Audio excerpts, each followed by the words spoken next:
Imagine waking up not to the sound of an alarm clock, but to the first rays of sunlight filtering through a small, wavy glass window. The year is 1750, in a small farming settlement somewhere in the Massachusetts Bay Colony. This isn't just history. For the family living here, this is their everyday reality. Today, we're stepping back in time to spend a full day with them, from the crack of dawn until the last embers die in the hearth. The day begins long before the sun is fully up. Father is the first to rise. His initial task is to rekindle the fire in the main room's large hearth. This isn't just for warmth. This single fire will be the heart of the home for the entire day. It's where all the cooking will happen, where water will be heated, and where the family will gather. He uses a tinderbox with flint and steel. A spark catches on the charred linen inside, and with a gentle breath, a small flame is born. He carefully adds kindling, then larger logs, until a steady fire is blazing. As the fire grows, mother and the older daughters stir. Their first chore is to fetch water from the well outside. It's a cold, brisk morning, and the wooden buckets are heavy. This water is for everything: drinking, cooking, and the day's limited washing. Back inside, the kitchen, which is just a corner of the main living space, comes alive. Mother begins preparing breakfast. There's no popping toast into a toaster. Instead, she mixes cornmeal with water to make a simple porridge, often called hasty pudding. She hangs a large iron pot over the fire using a crane, and the porridge slowly bubbles and thickens. If the family is lucky, there might be a bit of molasses or maple syrup to sweeten it. While breakfast cooks, the younger children are tasked with their own small jobs. A young son might be responsible for feeding the chickens and collecting any eggs they've laid. A daughter might be sweeping the rough-hewn wooden floors with a handmade broom. Everyone, no matter their age, has a role to play. There's no concept of a lazy morning here. Survival and contribution are intertwined. After the simple breakfast, the family says a prayer, giving thanks for their food and the new day. Then the real work begins. Father and the older sons head out to the fields. Depending on the season, their tasks vary immensely. Today, it's late spring, so they are turning the soil with a heavy wooden plow pulled by the family's ox. It's back-breaking labor. The plow is cumbersome, and the rocky New England soil fights them every step of the way. They'll work until midday, with only a short break for a drink of water. Their goal is to prepare the land to plant the corn, beans, and squash that will sustain them through the next winter. Back at the house, mother and the daughters are just as busy. Their work is a constant cycle of production and maintenance. Today's major project is laundry. This isn't a matter of loading a machine. It involves hauling massive amounts of water from the well, heating it in kettles over the fire, and then scrubbing the clothes by hand on a washboard with harsh, homemade lye soap. The clothes, made of linen and wool, are heavy and difficult to clean. After scrubbing, rinsing, and wringing by hand, the laundry is hung on lines or spread over bush to dry in the sun. This entire process can take the better part of a day. In between the big tasks, there are 100 smaller ones. An older daughter sits at the spinning wheel, turning raw wool from their sheep into yarn. This yarn will eventually be woven into cloth to make new clothes or blankets. Another child might be churning butter. A wooden dash is moved up and down in a tall crock of cream. It's a tedious, repetitive job, but the resulting butter is a precious source of fat and flavor for their meals. Mother also needs to think about dinner, the main meal of the day, which is eaten around noon. Today will be a simple stew. She cuts up vegetables from the root cellar, potatoes, carrots, and onions, along with some salted pork that was preserved from last fall's butchering. Everything goes into one big pot to simmer over the fire for hours. She also mixes and kneads dough for bread, which will be baked in a Dutch oven placed directly in the hot coals of the hearth.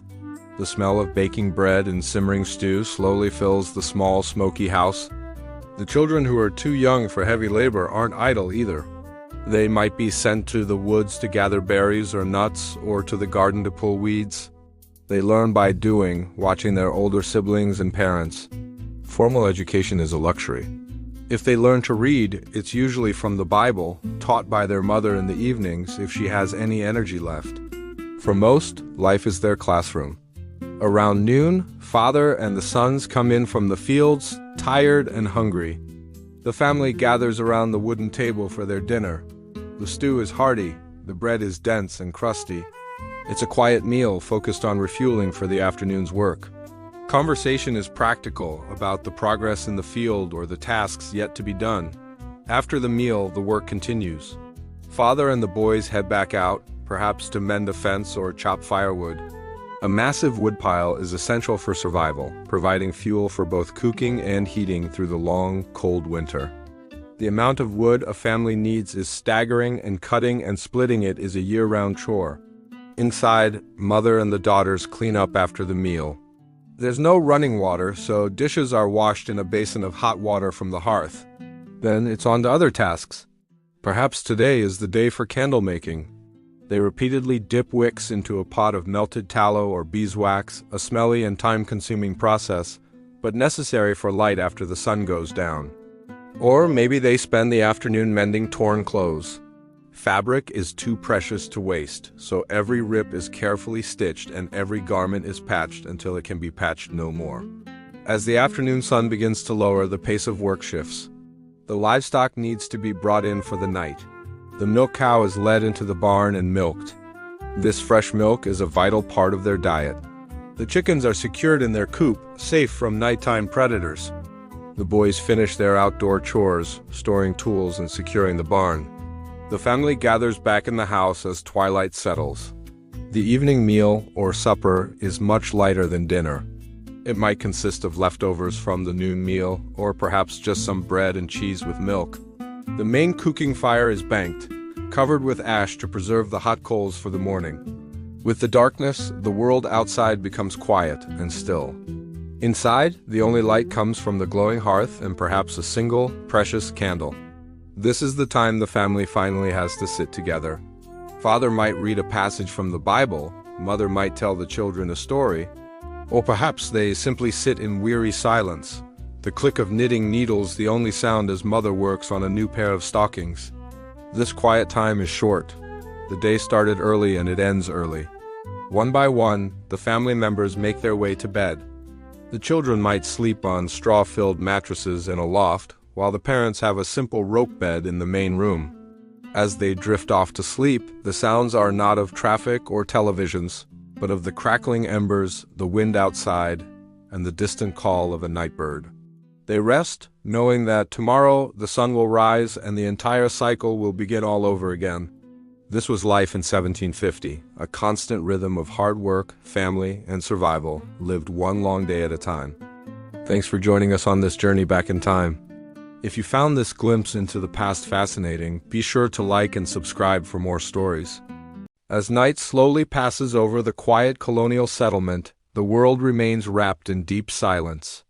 Hours move gently without interruption. There are no glowing screens, no passing vehicles, and no distant city noise.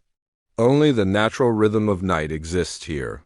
Somewhere in the darkness, a watchman walks slowly along the dirt road connecting several homes. His responsibility is simple yet important, ensuring safety while most residents sleep peacefully. He carries a lantern that swings softly with each step. Its warm light briefly touches wooden fences and closed doors before disappearing again into darkness. Security during this time depends entirely on human presence. There are no police cars or emergency services ready within minutes. Communities rely on trust and cooperation. Inside homes, fires burn quietly through the night.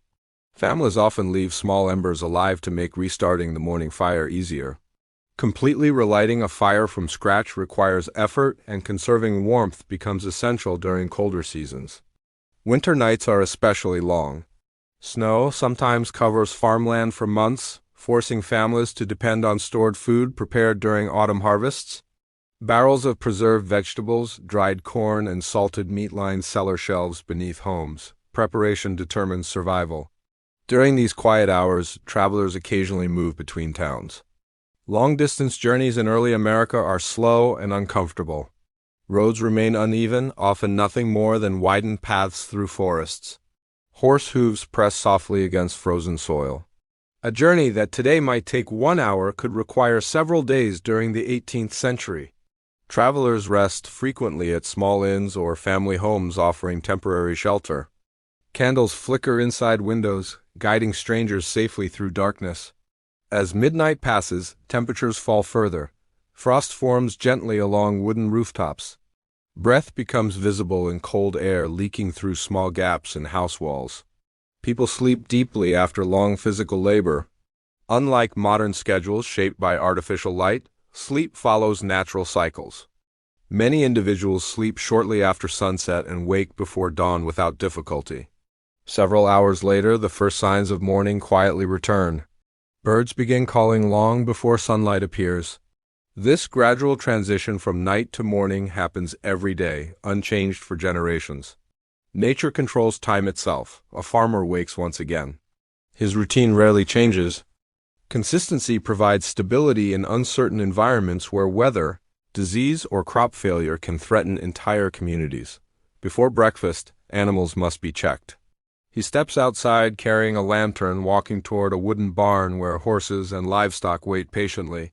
The smell of hay fills the cool air. Cows are milked by hand.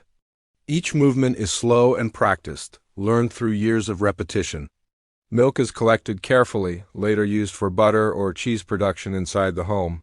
Nearby, chickens roam freely as daylight strengthens. Egg collection becomes another morning responsibility often handled by children. Even simple tasks contribute to family survival. Meanwhile, smoke begins rising again across the settlement. Multiple homes restart their fires nearly at the same time, creating a familiar morning atmosphere shared by neighbors.